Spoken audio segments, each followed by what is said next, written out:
Let me introduce Professor Tatsushi Arai he's actually a professor, associate professor of peacebuilding and conflict transformation. I want to mention that at the School for International Training Graduate Institute, SIT. And he's kindly volunteered to be our synthesizer, our bridge from yesterday to today. And as soon as he finishes, he's going to get in another taxi, which we hope won't be delayed because he has to go to the airport to go back to a very important meeting at SIT. So it's really wonderful of you to do this for us, Tat. So please. Again, for the people who join the conversation, I think what I'm going to say would have some vocabulary, some words and phrases that would enable you to get into a conversation, not so much of the very accurate representation of what we said, because it's impossible to have. Yesterday, basically, two things happened, just for the summary's sake. Number one is that there was a series of 3 very informative presentations about the state of the field and challenges and future possibilities. Number 2 is that the whole group of about 30 people broke into 4 different thematic groups, each group discussing challenges and responses. So I'm going to simply just go through the sequence to do the summary, and toward the end I'll spend maybe 2 or 3 minutes doing my own bird's eye view synthesis, at least from my scholar practitioner point of view. And first we started with our dean, Kevin Averick's very thoughtful summary of his paper and ongoing reflection titled, "Does Our Field Have a Center? Thoughts from the Academy." And Kevin brings to our room 30-some years of the richness of experience being the center of the development of the field. And he asked questions such as the terms that we use, from management, resolution, maybe touching on transformation, but more importantly, peace building. I know that people in this room are intimately familiar with these terms, as well as the world views underlying those terms. I don't get into any details of it. Suffice it to say that the choice of the term does demonstrate our philosophy and worldview in a very deep level. But it's not only the worldview and the philosophy, it's also the macro structure, including economic structure, that shapes our worldview.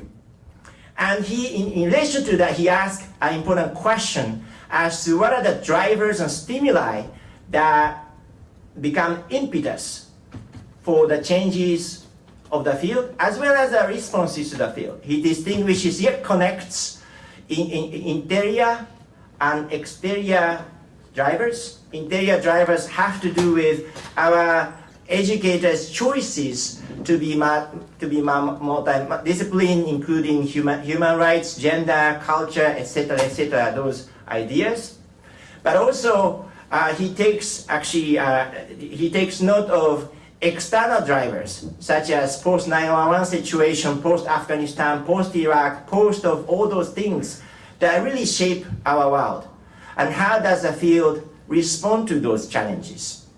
And he actually ends with a very compelling question as to where do we as a field actually stand in relation to those macro changes, with particular emphasis on the funding structure that affects the way in which our research grants are shaped, our curriculum needs are shaped, and the career development of our students is also affected.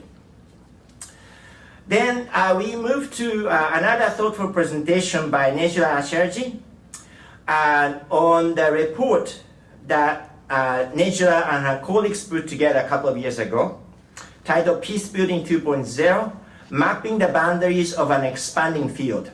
Now, the full report you can access by way of locating the link that was circulated, so I won't get into any details. Suffice it to say that this is a very impressive report. Am I right to say that 119 NGOs surveyed? Mostly peace-building NGOs, but also closely related NGOs, many in the United States. Yeah. The basic argument Nejla shared with us, in light of a founding philosophy of this report, is the observation that post-Cold War, there has been emergence, there has been an evolution of the field prior to, of course, during the Cold War as well, of conflict resolution, peace building, whatever you term it.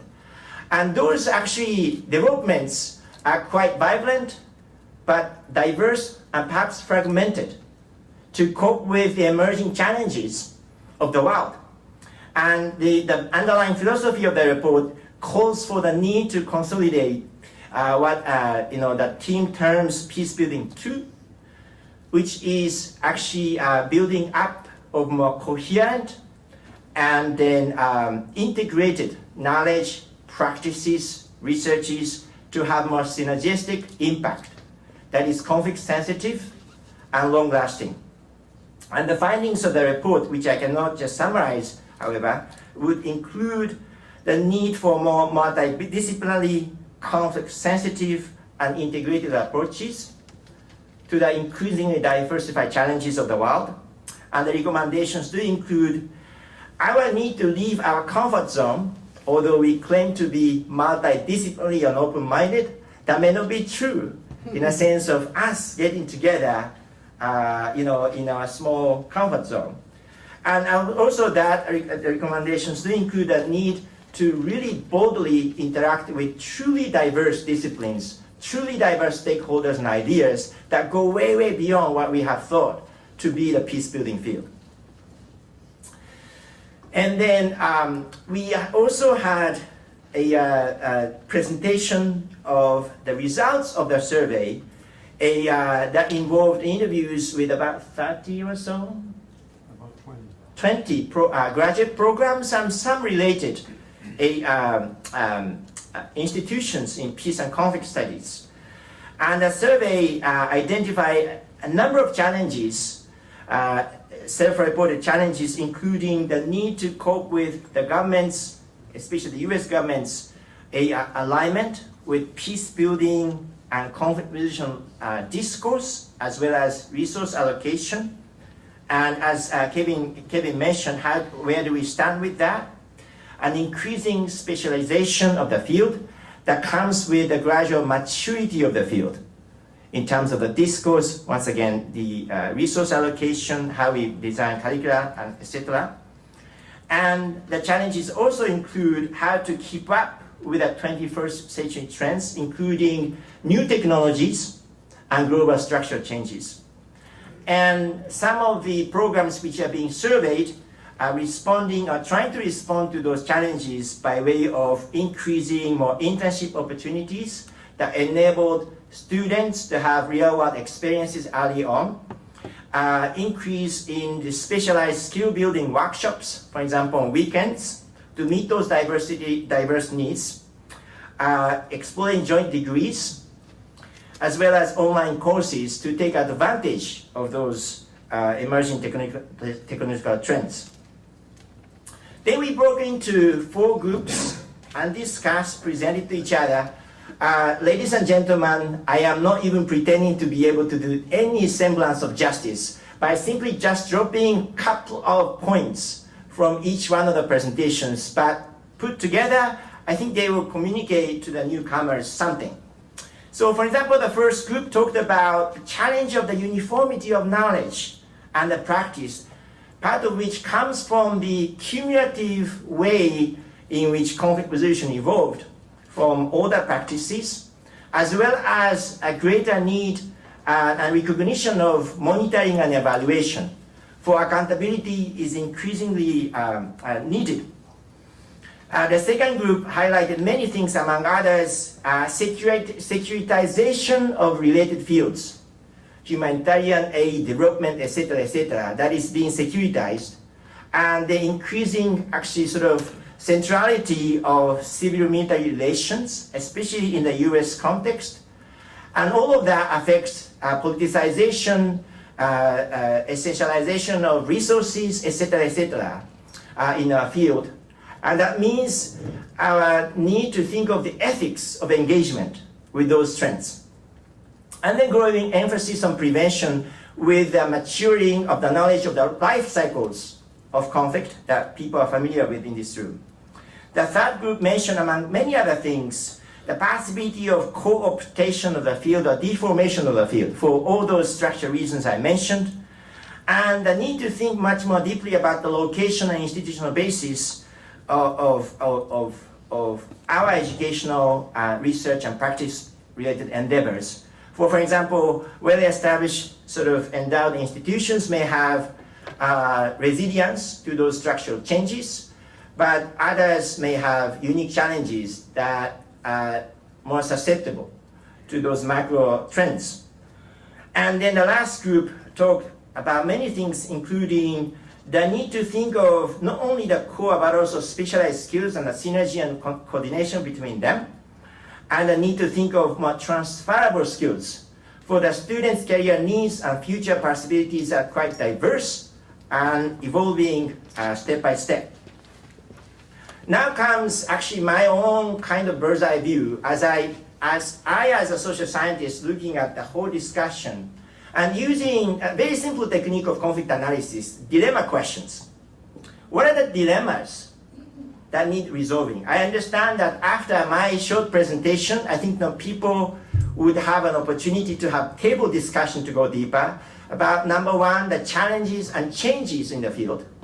Number two, developments and responses to those challenges and changes.